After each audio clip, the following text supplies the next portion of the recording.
This time on episode 461 of Legends of S.H.I.E.L.D., we discuss the 1992 X-Men animated series Season 5, episodes 7 and 8, as presented on Disney+, and weekly Marvel Studio news, including the Fantastic Four to start filming in early 2024, according to director Matt Shakman, Ant-Man 4 conversations already happening at Marvel Studios, and AMC Theaters looking to change their movie ticket prices based on seat location. I'm SP from the GonnaGeek.com show, a weekly geek news podcast that is part of the GonnaGeek.com network. Just like the show you're checking out now, shows on the network are individually owned and opinions expressed may not reflect others. Find other amazing geek shows at GonnaGeekNetwork.com. You have been granted clearance by director Alfonso Mack Mackenzie. Stand by for a S.H.I.E.L.D. debriefing.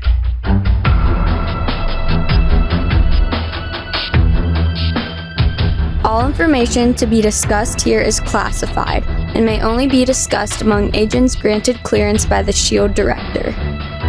Now it's time for a scheduled debriefing. I am Agent Michelle. I'm Agent Chris. And I'm producer of the show, Director SP. Welcome to Legends of S.H.I.E.L.D., a Marvel Comic Universe fan show discussing the Marvel Cinematic and Marvel comic book universes as told on screen by let's face it, it's a juggernaut, Marvel Studios, biggest movies ever. This show is recorded on Saturday, February 11th, 2023. Happy early Valentine's Day to all you out there that celebrate it. We're live from the Legends of S.H.I.E.L.D. studios, and we're broadcasting, I'm going to say, alternative universe-wide based on these two episodes. We'll talk about that later. Come and join our live chat as we record. And if you didn't already catch on to it, we like talking about Marvel. Because of wearing bright colors for Covert mission. If you'd like to talk to us about the address for Covert operations, please let us know on our website, legendsofshield.com. If you know the exact hexadecimal colors for your bright colors, leave us a voicemail at 844-THE-BUS-1. That's 844-843-2871, and let us know what they are so we can copy it. If it still exists, you can find us at Twitter at Legends of S.H.I.E.L.D. You can let us know how the rubber suit is good for all sorts of covert operations in the World War II 1940s timeframe on our YouTube channel, youtube.com/GonnaGeek. If you want to show us pictures of your covert operations bright color costume, join us over at our Discord server at GonnaGeek.com/Discord. And if you want to be really covert, put it in a spoiler tag. And remember, Legends of S.H.I.E.L.D. is a proud member of the GonnaGeek.com network. We can only really assume that Agent Lauren, aka Agent Fumbles, is on her own covert mission because she was going to be here and she is not. So we don't know what's going on with her, but she's not here. So we're sorry. We know you all come to listen to her and Michelle. So at least we have Michelle. Yay. But Lauren, wherever you are, whatever we're doing, we're with you. And we're really hoping that you have toned down that color palette for your covert costume. All right. Are you guys ready to discuss the penultimate episode of ours, discussing X-Men, the animated series from 1990s? Yes. Ready is a strong word, but it's true. We'll try to get through it. Do, do, do, do, do, do, do. Bow, bow. Previously on Legends of S.H.I.E.L.D. Lauren. Okay, I didn't think this was made in the 70s. The weird mouth movement, the awkward walking, the weird fighting. Rawr, rawr. What the heck's going on in this episode? Action instead of actually just doing what needs to be done. I'm not a rocket scientist, so I don't know about astral alignments and everything with body sacrifices and stuff. All rocket scientists know about body sacrificing. All that was a bit of a stretch. Ra's al Ghul had multiple Lazarus pits. I mean, Apocalypse is near immortal. Maybe he invented the concept of redundancy. I don't know what these final 4 episodes have in them. It's all horrifying, and I certainly wish Lauren would have ended that thought, but maybe it's better that she didn't. Horrifying, and kind of left the suspense there for us to find out this week. Sometimes it's just sitting right there in front of you, and putting these together is absolutely no work. Thank you so much for putting together that previously on. You only got one more left, and that will be next week. I'm looking forward to that one. Well, we'll see what happens before we start talking about X-Men 97. And talking about that, Chris asked a question in social media, and I just want to throw it out there here on the podcast. What was your, and I'm talking to you, listener, what was your favorite previously on? I mentioned one in response back to you, Chris, but I'm sure other people out there have their favorites. So Chris wants to know what your favorite previously on was during the X-Men the Animated Series. He's done phenomenal work throughout entire 5 seasons now. He's got one more left. So we're really looking forward to that one and hearing from you what your favorite one was. So this week, we do have the penultimate episodes. I say penultimate. They're episodes 7 and 8. There's 9 and 10 next week, but penultimate because it's our last before the finale episode on there. It will be the animated series, season 5, episodes 7 and 8. They premiered on Fox Kids Saturday, February 22nd, 1997, and Saturday, September 13th, 1997. So again, out of order, I don't think it really matters for these two. The first one was called Old Soldiers. The second one is called Hidden Agendas. Please do not confuse Hidden Agendas with the wonderful NASA biopic, historical biopic called Hidden Agenda. So, Michelle, what are the descriptions of these 2 episodes? Old Soldiers. While visiting the grave of a friend in an army cemetery in France, Wolverine remembers a mission he did for him while battling the Nazis and Red Skull with none other than Captain America on his side. Hidden Agendas. Sam Guthrie's parents have contacted Professor Xavier about their son's mutant powers. Chris, first thoughts of these 2 episodes? We only get to talk about X-Men 1 or 2 more times, depending on how you want to count this episode, and that is what I'm going to keep in mind while we're doing this. I thought about rewatching these episodes, then I realized I had laundry to do. Could have been so much better. So much better. All right, so we're going to put our feelings aside for a second. We're going to talk about a good thing, and that is punching Nazis. Yes, we get to just punch all the Nazis. We've had years of Wolverine not really, punching things and tearing up robots, but these are Nazis. So he really gets to go to town on punching Nazis into the ground and then some. This is one part where I wish standards and practice would kind of let themselves be a little bit more relaxed. Like, I understand you don't want Wolverine going around punching humans. It's bad. You don't want kids doing that. Nazis are 100% bad, and anybody who thinks otherwise is nobody that I want to be anywhere near. That's a safe enough way to say it for the show. And Wolverine should... I wish they would have just let him really go crazy. I'm cool with no claws, but more punching. But he had claws. He had the clip-on claws that he actually gave to Captain America, too. Oh, by the way, Captain America's in this episode. We haven't officially said it, but Captain America's in this episode.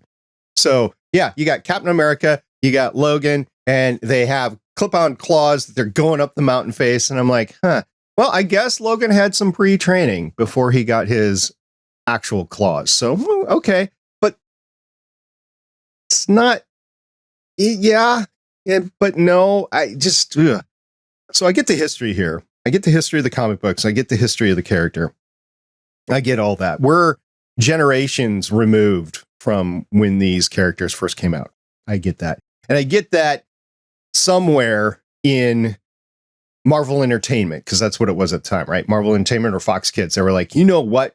Let's actually throw in a dedicated cameo. Let's put our two of the three favorite characters in there, because Spider-Man's not in there.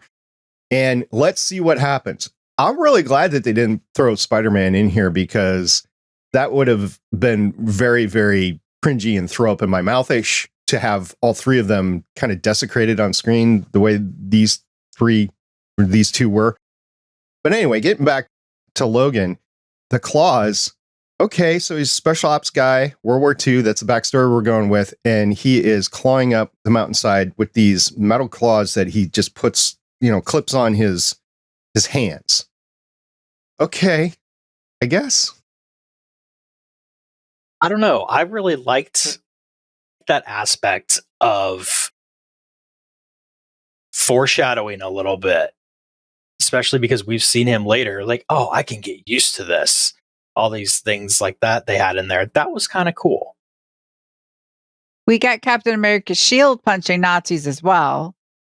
But when they mentioned, like, this was a covert operation, and then all of a sudden there's Captain America in his uniform. And when they're climbing the mountain, I like the fact that they have time to have a conversation. That's always, logical. And Wolverine's like, that outfit, and Captain America goes into the whole, this outfit represents so much. I'm just like, dude, you're on a covert mission. You want America to win. How about you take one for the team and actually dress covertly for your covert mission? This episode had so much potential. It had two of arguably the favorite characters in Marvel Comics at the time, and still even today. And it had a wonderful story. And we were given 20 minutes and we were rushed through it. And the animation was really bad. And it just could have been so much better. It really could have. And to get what we got, I guess, in lieu of not being able to get anything else back then, okay. All right. We got what we got. But knowing what we know now, 25 years later, I'm like, I wish this could have been so much better, because it kind of ruined it for me, especially the story part. And it just could have been so much better. This could have been my favorite episode. They try to do too much. Wolverine had to find the French underground, who he immediately hits on the girl. He's like the Captain Kirk of the X-Men show.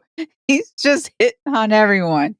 And then they have to explain the mission, and then the conversation with Captain America, and then finding out the dude betray, and then at the end getting the girl again and finding out the truth. That's a lot. We really just needed Wolverine, and he could have been standing there, could still be a flashback, and really just could have cut to the explaining of the mission. Still would have had more time for punching Nazis or just something like that. Just for character development, more character interaction. That's just me. Or you do it in more than one episode.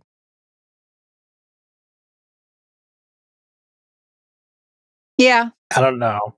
This was great for a multi-parter, especially if you're going to look, and I know that they were told not to do it, but if you're going to interspace this throughout a season, and you have more episodes, they only had 10 episodes, but if you're going to interspace it, you could do flashback episodes where they go back and Logan is lamenting about something, and like he meets her in real time or sees her in Paris or whatever, and then it flashes back to this. And then they go over the whole thing and they interlay that deception of her dad in there, right? And you think he's this bad Nazi, and then it comes out that it was just a double agent. It was standard double agent. World War II had plenty of double agents. They're not just stories. It really happened. And to get that out in the open, I think would have been great. And then Red Skull coming in, which was great to have the Red Skull come in. You had the right accent, in my opinion, and everything. But it looked like a frickin', I don't know, Goomba fool or whatever in the animation. There was nothing really scary about him. It was just like this blob of, I am German and I'm out to get everybody, whatever. Your accent right there was so much better than what they had in the episode, though. Right? And I do a sucky accent. And for those who don't know Red Skull, it's just, oh, Red Skull. Okay. And back in the 90s, I wouldn't have known who Red Skull was. So I have a question for both of you. Both of these episodes here, I feel like were really compromised by their runtimes. Which one would you have gotten rid of to let the other one be a two-parter? Oh, the second one. Easily. I mean, in the first one, you have the Howling Commandos, you have Red Skull, you have Captain America, you have so much more that you can pull out of that. And maybe in the 90s, the thought would have been different, but I would say all of that over Sam Guthrie, basically. We've already told that story over and over against the persecution of mutants and using mutants and stuff like that. I think we deserved more of the first story than the second. If you were going to, trade off one for the other, I don't think that was a consideration at the time. But if I was making that decision, definitely be the first one that I would keep. Captain America episode. The only thing that keeps me from super instantly agreeing with you is losing the Sam Guthrie episode means you lose Sam Guthrie and you lose Cannonball. And that's just, I don't know if I'm ready for that. You lose Cannonball from the 1992 series, but you can gain him back in the future. But I don't know that that's happening yet. When I'm watching this when I'm little. Here's the thing, though. If you notice, there was no previously on. Because I'm going, do we know Kirkland? But if Kirkland was a bad guy from before, wouldn't there have been a previously on? And all of a sudden, the government's got a secret thing. And even Professor Xavier is like, what? I can't believe they're doing that because they didn't tell me. And I've been working with them. Like, look, Xavier, come on, you're still a mutant. They're not lying to you. I know you don't go into people's minds and everything, but even a basic insight roll, to bring Dungeons and Dragons into this, it would have been a low DC to figure out that, of course, they have a covert mission unit that they're not telling Xavier about.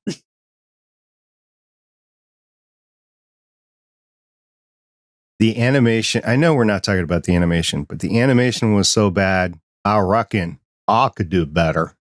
What the F happened to Rogue? I am sitting there going, I think I could draw that better. What happened? Kaylee was sitting there while we were watching this. She had already finished her cheeseburger because that's what we do on Friday nights. And so she's playing on her phone by the time we got to that episode. And I said, ew, look at Rogue, which normally, I'm not going to sit there and comment on the appearance of people in cartoons. That's at least 37 different kinds of icky.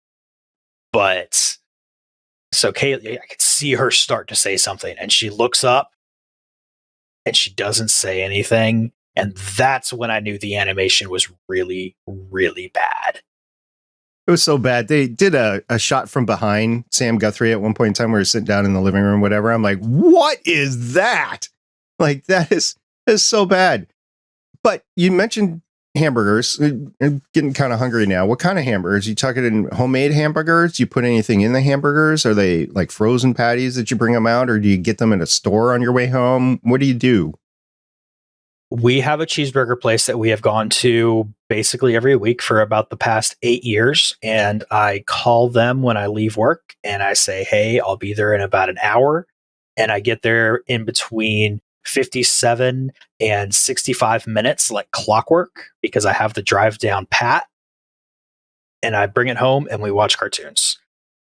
And I know they have sausage in there somehow, but I don't know really how they make it. So we were driving around yesterday.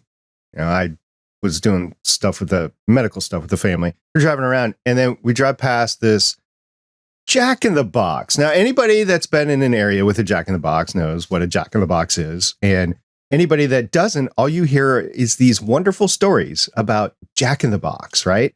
So we see this Jack in the Box, and it was a, hey, we need to go there. And I'm like, not now. Like, we need to go there. I'm like, no. So we got by the Jack in the Box, but I feel like I'm going to have to make a special trip to the Jack in the Box. It's like an hour out of my way to get there. So also sausage in hamburger. Now I got to try it. Oh, the place is really good. And they love us. So like we walk in and we don't order drinks. They just bring them to us because they know what we're getting. The only reason they ask what we're going to order is because I switch it up. Otherwise, they would just bring us our food too. All right. You know, getting back to the first episode really quick, there's one last thing I want to say is that Logan all of a sudden is part Vulcan because he does a neck pinch to knock the guy out. I don't remember seeing that in any other Wolverine stuff. All right, so we just now have a backstory that Logan is part Vulcan. Maybe that Vulcan side got erased when he was in the tank and got his adamantium. I could see that happening too. Okay. Way to back up Kevin Feige there. Because he's got to deal with this stuff now.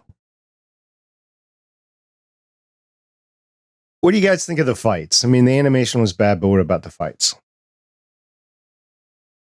You had the X-Men versus Robots part 5002. Because that's basically all they could really completely destroy. I mean, they got to punch Nazis a lot, but not, not completely wreck them like they could robots.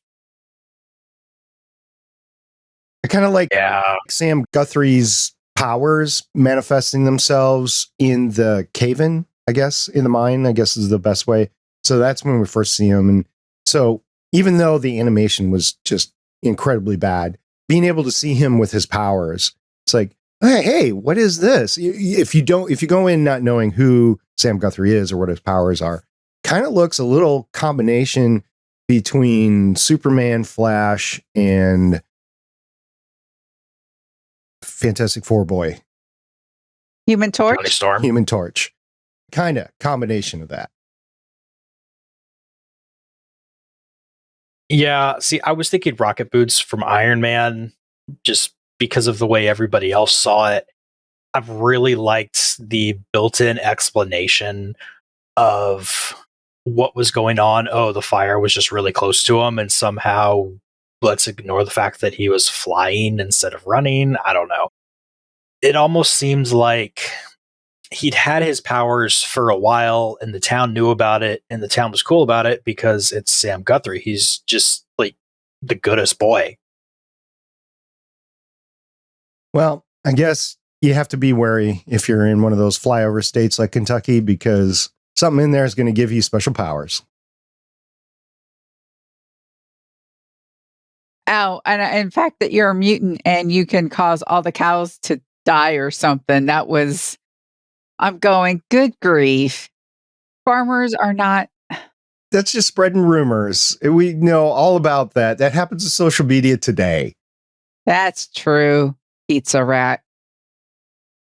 Hey, I want this special app on my Amazon A Word, the Home Assistant, to have Professor X give me a boring economics lecture to put me to sleep. I'm an old guy. I have problems getting to sleep. I got to do the ocean sounds, the ambient sounds sometimes. Give me a good boring economics lecture by Professor Xavier. That'll put me to sleep. Oh my goodness, that must have been so boring because I had completely forgotten about that. That's how boring it was. Yeah, this whole episode to me just kind of screamed of, oh yeah, I promised my kid we would put Cannonball in there and we haven't done it yet. So let's make an episode. What's the easiest script we can write? It's kind of sad that Larry Houston, who was so adept at throwing in cameos, was not in the production team in season 5. So he missed out on the approved cameos of Sam Guthrie and Captain America. So I'm sure he would have done way better with it. I'm sure maybe he left because he saw some early animation. He was like, nope, I'm out. I can't do this. I don't know. That story has not been told. All right, so let's project a little bit into X-Men 97 and let's ask if Bo is going to throw any of these two episodes in 97. What do you think, Chris? I think that putting in anything with Captain America Nazi stuff is kind of a no-brainer. You have to do it. It's too easy. It's too good. The world is too primed for that kind of story right now. It's going to happen. I think that Cannonball has enough fans to where if they have any say in it, officially or probably more likely just from being out in the world, then you got to do him good and much better than this. So you get him in somehow. Plus, you can get in all these smaller teams of X-Men, and he's right there with the little kids team whose name is escaping me right now, and it's really bothering me. Champions? No, the X-Men specific one. Oh, yeah. I was hoping it was Champions because that's also slipping my mind. I'm sure somebody listening will yell it out to us later. We apologize for not remembering it. Anyway, yeah, I think if you're going to go back and you're going to get more of the World War II Captain America Logan storyline, it would be great not only to flesh out the Howling Commandos and Nick Fury, but also, I'm going to say it, Agent Carter. All right, getting head nods from both of them saying that's a good thing. But what would you give up if you're going to go and you're going to insert these two characters? What would you give up? And by these two characters, I mean Steve Rogers and Sam Guthrie. What would you give up? What do you mean? I thought we were projecting what we think we could do. If you add them into the storyline of 97, what do you give? Project what you think might be in the story. What would you give up in order to insert these? Because the main focus is probably going to be on the X-Men. I don't think you have to give up anything because they were trying to give us a new villain in Kirkland, so you could actually take the Kirkland thing and the secret government thing, and that could be the big bad that they're immediately trying to fight. Because I don't know what happens in the last two episodes. I don't know if we end on a cliffhanger or not. So that could completely change what we talk about next time. And then, I don't know, secret government thing. I think Captain America sort of fits in there that way. And then if you want Agent Carter, I mean, that's all government thing. Nick Fury, government thing. I think there's a way to weave them all in there and bring in X Factor again with Forge and all them, because they were supposed to be a government thing as well. All these government things, not knowing what each other are doing, because it's back then, there was the whole idea that there was a shadow government, and then there was a shadow government within a shadow government, and then a shadow government within a shadow government within the shadow government ideas going on. That's not how it is today. No, they don't even bother to be in the shadows now. Yeah. All out in the open fighting. Also, it has come back to me. It has come back to me now. I'm going to blame it on the fact that I want to pretend that the live action movie never happened, but you can get New Mutants into 97, and that just naturally gets you Sam Guthrie back. You don't need to do that because you can use it as not super Sam focused, but get in all the other New Mutants characters. I think so. I'm Kevin Feige, and I'm introducing the mutants in. I want to have the name brand stuff, and then I want to transition to other stuff eventually. But if you do it reverse, like you transition into non-name brand mutants first, and then work your way into the name brand mutants, then at least that opens up the fandom to better like instead of like, oh, we're getting these replacements, like now with the Avengers, like our Avengers were Thor and Captain America and Iron Man and Hawkeye and Black Widow, and they're all being replaced because, you know, they're all gone or headed off to other things or whatever. And so you got this new batch, and Kevin Feige's been having to grow that endearing feeling of these new Avengers with the audience, right? And so instead of doing that, you just start off the bat by, okay, we get that you want to see Wolverine and Cyclops and Jean and Professor Xavier. We get that, but let's start off with little known ones that we can build story around first. So you, audience, will build an emotional attachment to, so that we can draw this whole thing out. I don't know which way he's going to go, but there's just two options out there. Yeah, we don't know if the X-Men 97 is really part of the MCU. Yeah. Yeah, I don't know either. And so Lauren's not here, and I wanted to mention this, that with the animation that we've seen so far with Marvel Studios, we've actually seen a lot of the on-screen actors voice their characters. Not all of them, but for some major ones, we've had the on-screen actors. I don't know what they're going to do going forward. Like, are you going to get Chris voicing Captain America in the future? I don't know.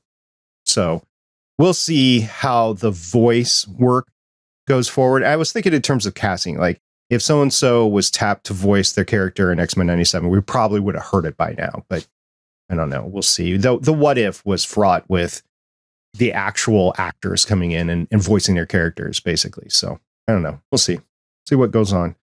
If somebody was going to come into X-Men 97 animation, Chris, and do Spider-Gwen, who would you want voicing Spider-Gwen?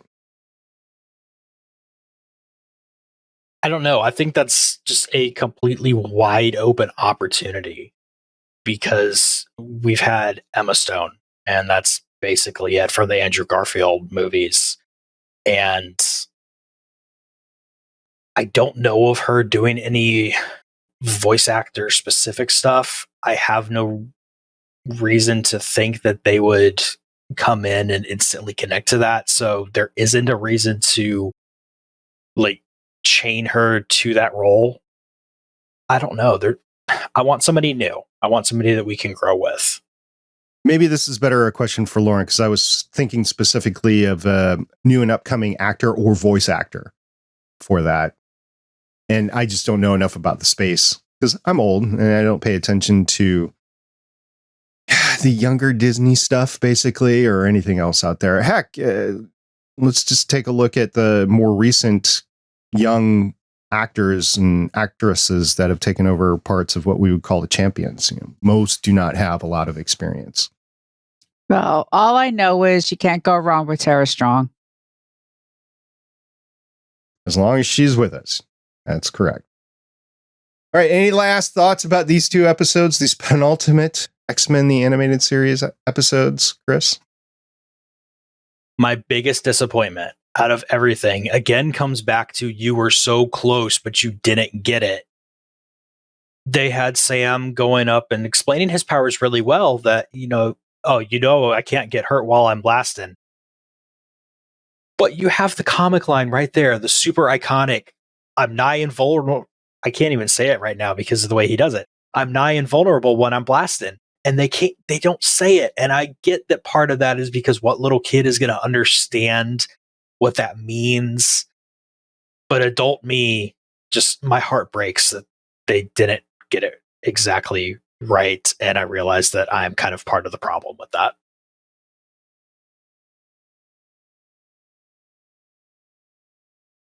If the series had started like this, like if this was season 1, it would have completely flopped. So this is an example of a show starting strong and then not making the landing. I do not see the last 2 episodes completely redeeming season 5. Yeah, and that's why we've been talking about X-Men 97 quite a bit, because we know that that's going to be done at a much, much higher level. And there's a lot more expectation out there, both from the fandom of the original series and from Marvel Studios today. They can't put out any more stinkers. So they need something that's pretty good. And I would say that for the most part, What If actually delivered. There's some episodes that were better than others, but I think the animation style, the stories were more complex, and I don't think we're in danger of getting what we just watched and what we're probably going to watch next week. So, okay. Anyway, for you, listener, for the audience member out there that is like, hey, I really like X-Men, the animated series. Let us know what you think about the series in its totality. Let us know what you think about our coverage of it, whatever.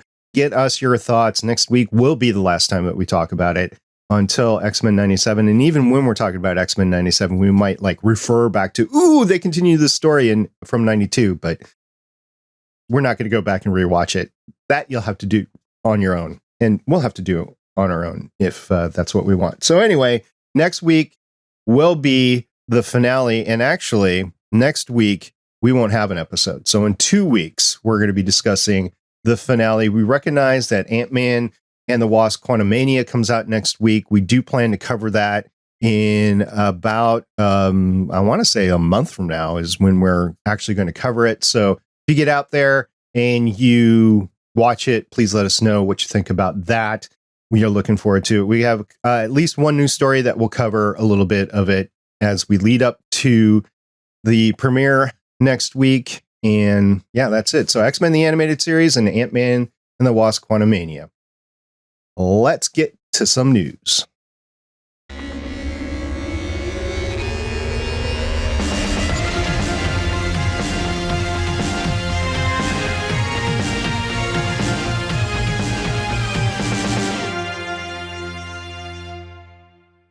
We have no idea who's going to be in it, but we have a filming idea date for the Fantastic Four.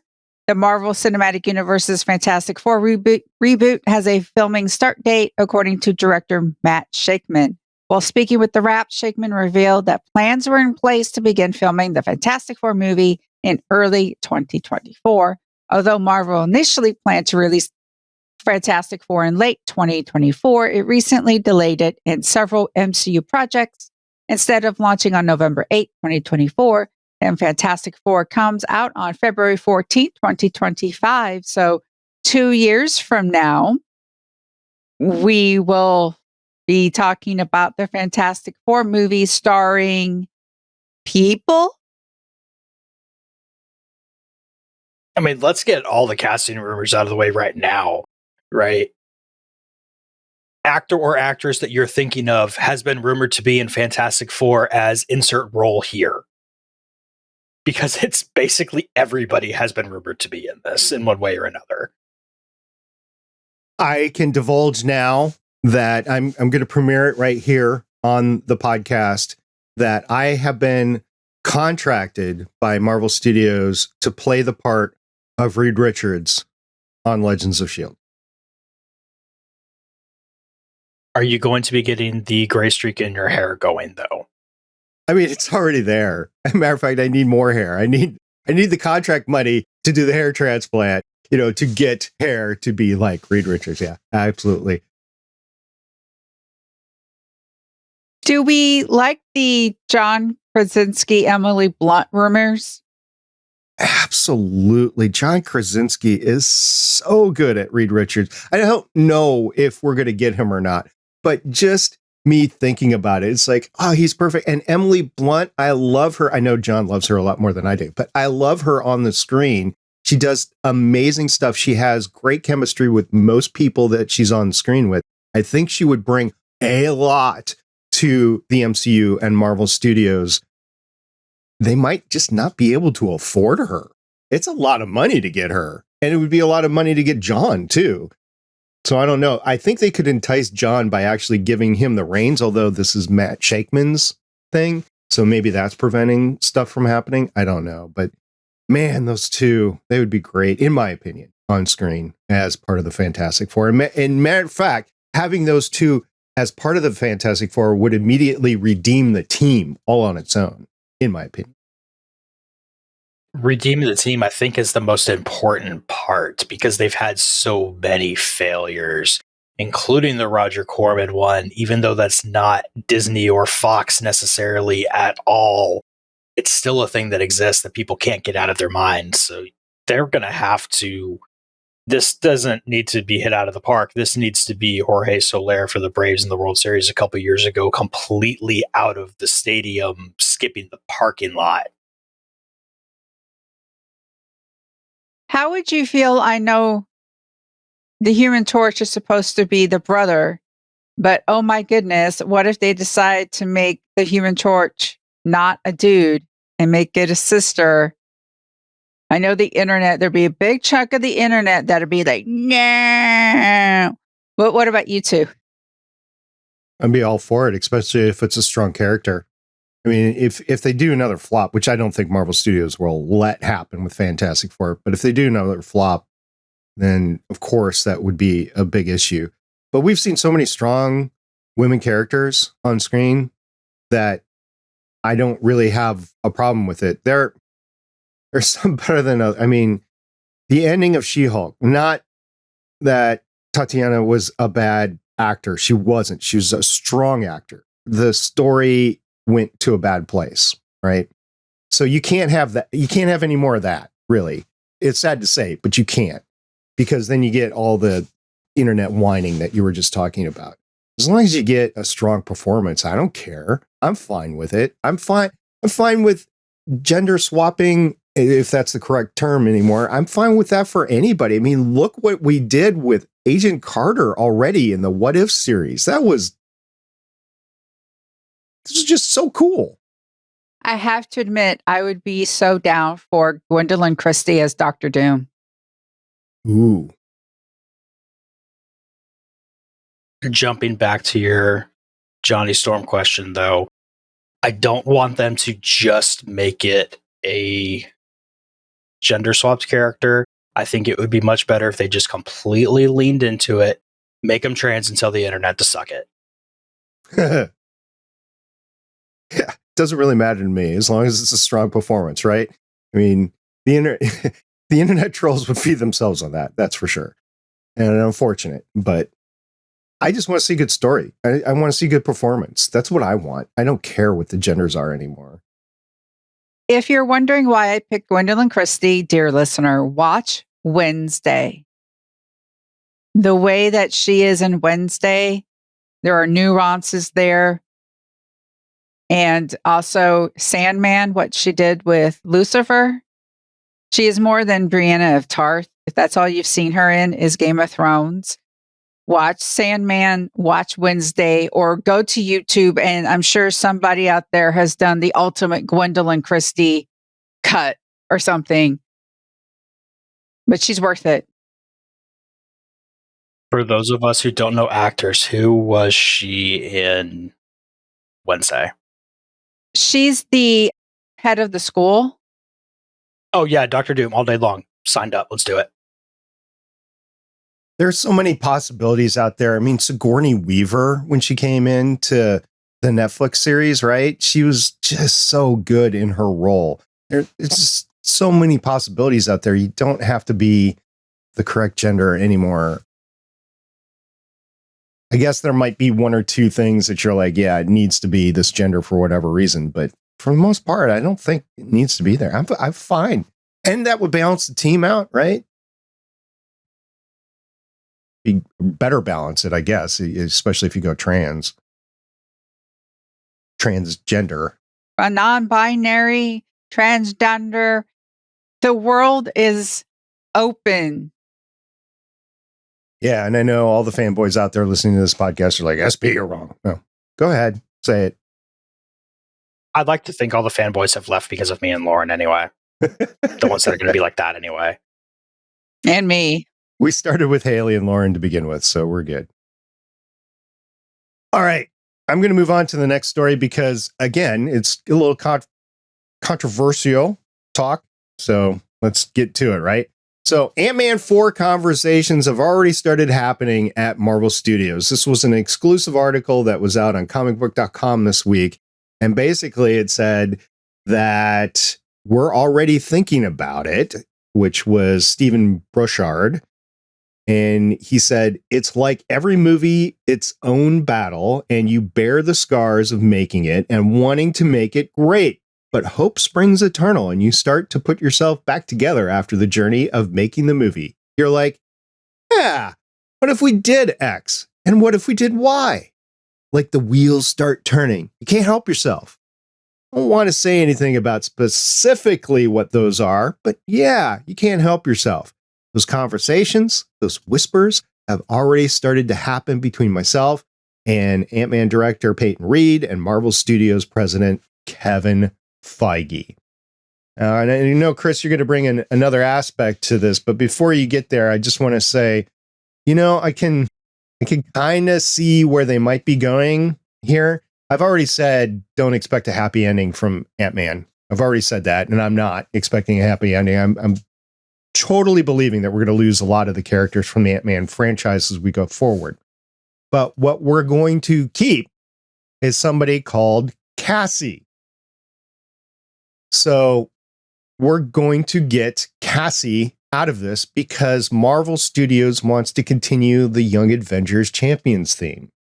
So if you do that, you could get an Ant-Man 4. So in thinking about it, I could see this happening. However, I'm going to back the truck up because, Chris, you have something to say about it. There are other articles that I have seen saying that Ant-Man 4 is, if they do it, it's going to be a mistake. And basically all of their evidence is look at the fourth of any of the series that Marvel has done, and the fourth one has been bad. And I think that logic is a bunch of crap, especially because you can have the Cassie angle that SP just mentioned. And an article that we're going to have linked in the show notes down there is specifically saying, oh, Captain America, New World Order, yeah, that'll probably be fine because it's focusing on Sam instead of Steve, and you're cool there. And come on, you don't even know what's happening in 4, and to be quite frankly, you don't know what's happening in 3. Let's just let them make the movie and criticize it after it comes out and not before the one before it has even come out. I don't know if I'm going to criticize it. I'm definitely going to go into it, like I said, with this is not going to be a feel-good movie at the end. I already kind of know that. They could surprise me. I know nothing about this other than it's going to start off phase 5, and we kind of know where phase 5 is heading in its totality. So yeah, I don't know. We'll see. And Michelle, what do you think about all this Ant-Man 4 talk? Makes sense. There was already talk of Thor 4 after buzz about Ragnarok, even kind of before. Depending on where they place it. Because Ant-Man, here's the thing, this isn't called Ant-Man 2. It's Ant-Man and the Wasp, Quantumanium. Doesn't necessarily mean we're going to get Ant-Man : something. It could be a completely different thing, but it acts like Ant-Man 4. We could get Giant Man out of this. Giant Woman. Who knows? Yeah. So, audience, again, let us know what you think. And by the time you get this, the movie will be out in a couple of days, or maybe you're listening to it after the movie came out. So, I'm excited to hear how this conversation goes after the plot of 3 is known. This does change the whole dynamic. Well, talking about changing dynamics, Chris, we have a special news story just for you this week. And no, the story has nothing to do with Gwen. Yet. AMC Theaters is thinking about, most definitely made the decision to already, somewhere in that realm, kind of tier their ticket prices based on your seat location. Concerts are already doing it, sporting events are already doing it, and just premium seats costing more.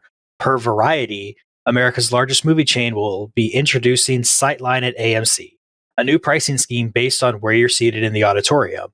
For movies after 4 p.m., moviegoers will have the option to pay more or less based on the sightline seating they've chosen. Standard sightline will be the most common of the seating choices and will come at the price of a standard movie ticket.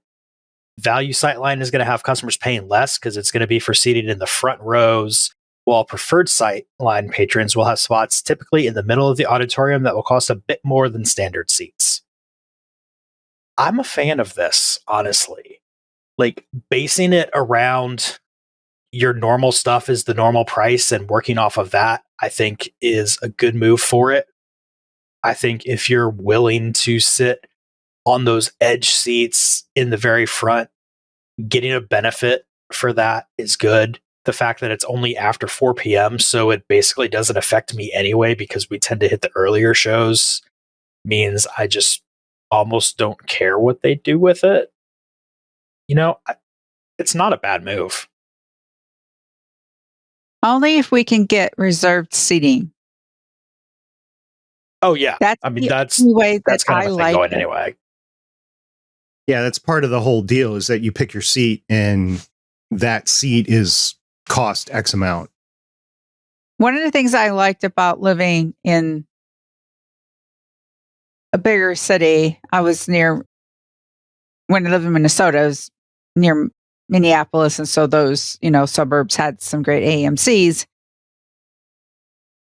There were the nice chair ones where you could actually take a blanket and a pillow and get all comfy and pay for that. I wish our AMC had those nice big chairs and stuff. I like those, especially when you're going for a 3-hour movie or whatever.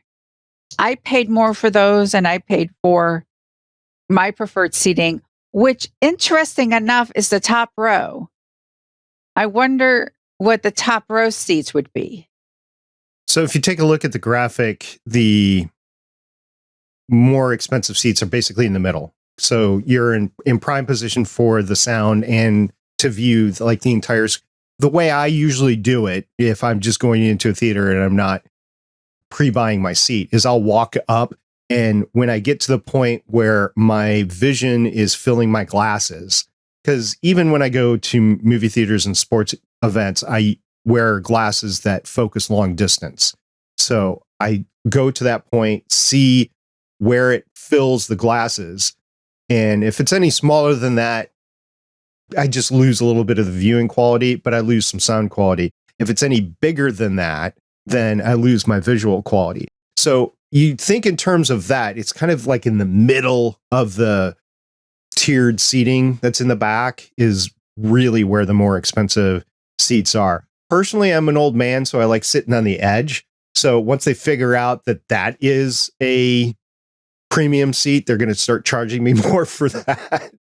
But I don't really envision myself. This is preventing me from going to the movie theater even more. Like, I like watching movies at home. I got a nice 65-inch 4K, high resolution, high refresh rate TV. I've got a great 7.2.2 sound system. Is it movie quality? No, but it's good enough to get a great experience. And I've got those chairs that recline, the electric chairs that recline into theater mode. So I'm good at home, and I can pause it if I need to and go to the bathroom, not miss anything.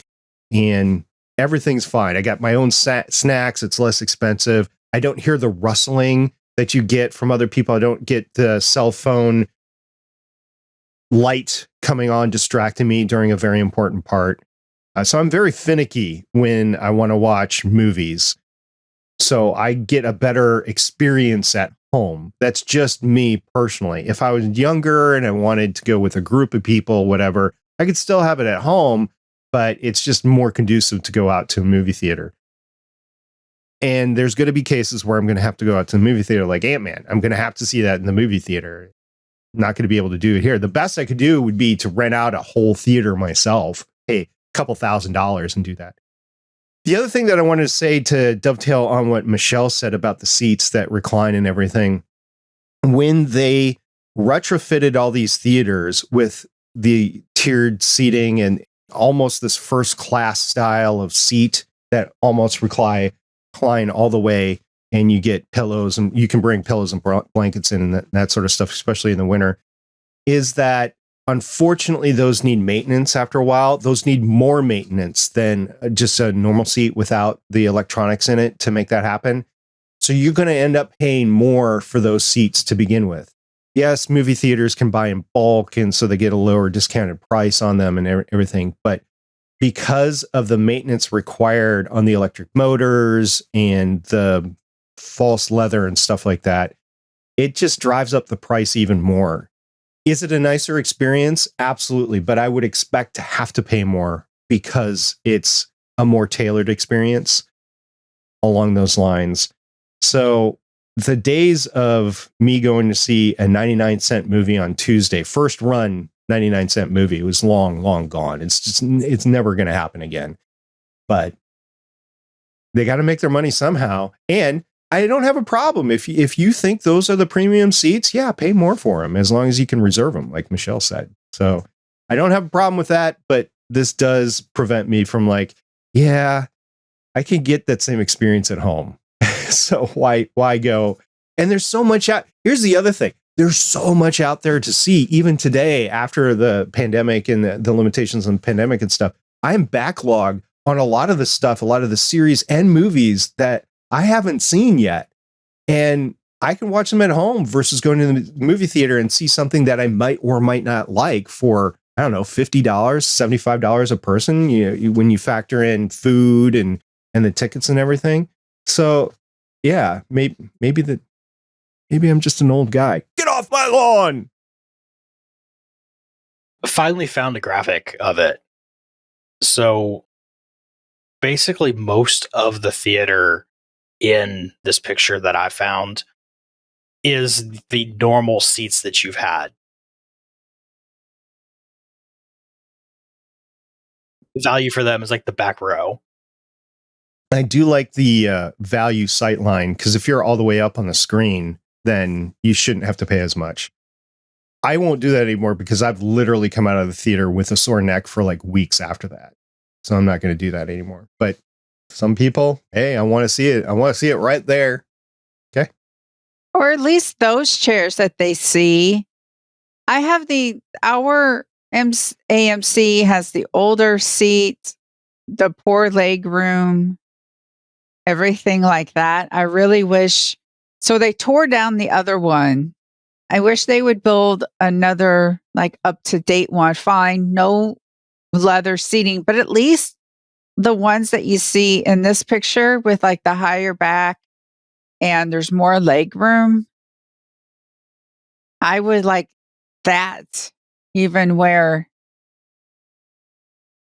I am and stuff. Yeah. The other thing that I believe I read in the original article or articles when they came out, because we talked about this in the Guinea Geek show too, is that this is limited to the bigger cities right now. I don't know if that is a strong limitation or not, but like New York, LA, the places that sell out anyway. So if you're going to sell out, we can afford to charge you a little bit more. But if you're not going to sell out, then why?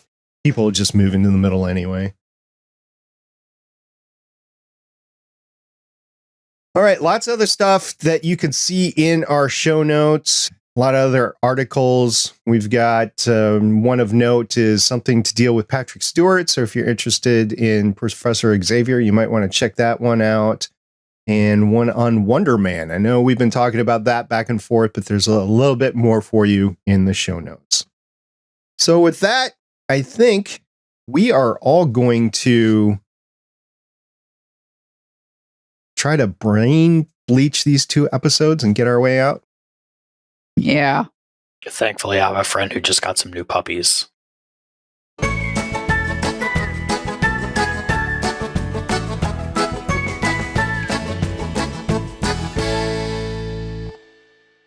It's been a fun week, and we hope you're having fun continuing to listen to us. And we do want your comments on X-Men, the animated series. We know a lot of you out there loved it when it first came out, and it is available on Disney Plus. So go ahead and check out a few episodes and let us know what's going on there. We will have our finale on it in 2 weeks.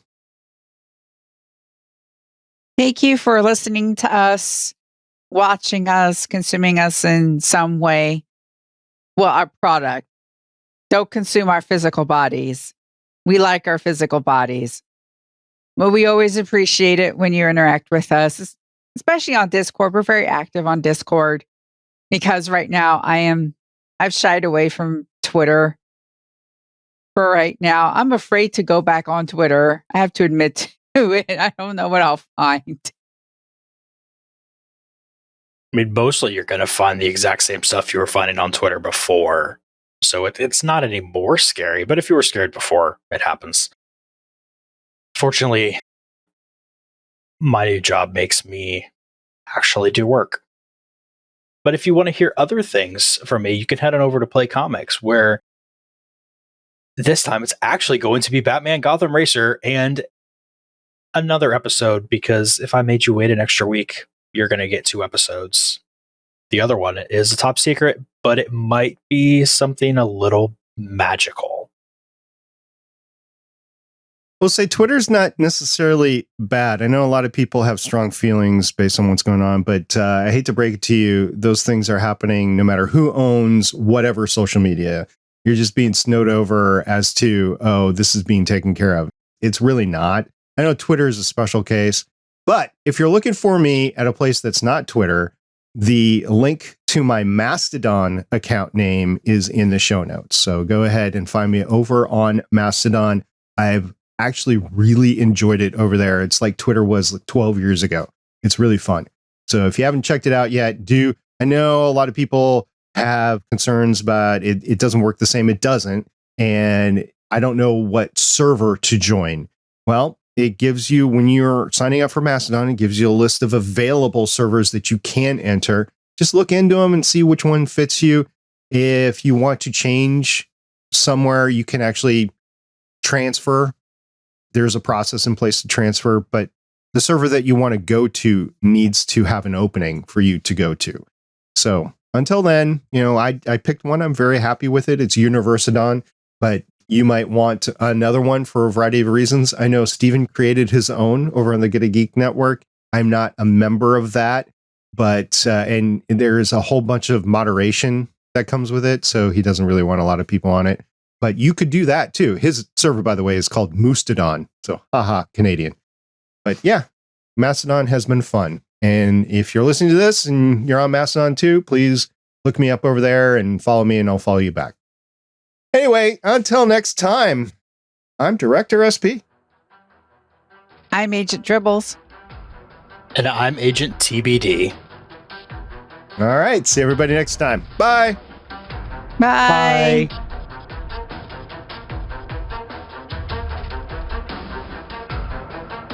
Don't deface Gravestone. That's not good. Thank you for listening.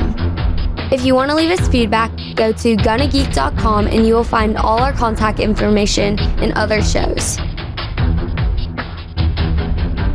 You can also visit legendsofshield.com, where you'll find our complete archive of podcasts. The music heard on this podcast is by Kevin MacLeod, found at incompetech.com, and also artists on pond5.com and audiojungle.net. The opinions heard on this podcast are those of the individual hosts and do not represent Stargate Pioneer Productions, Legends of S.H.I.E.L.D, or Gonna Geek. Agents of S.H.I.E.L.D. is the property of the Disney Corporation, Marvel Studios, and ABC. No infringement is intended.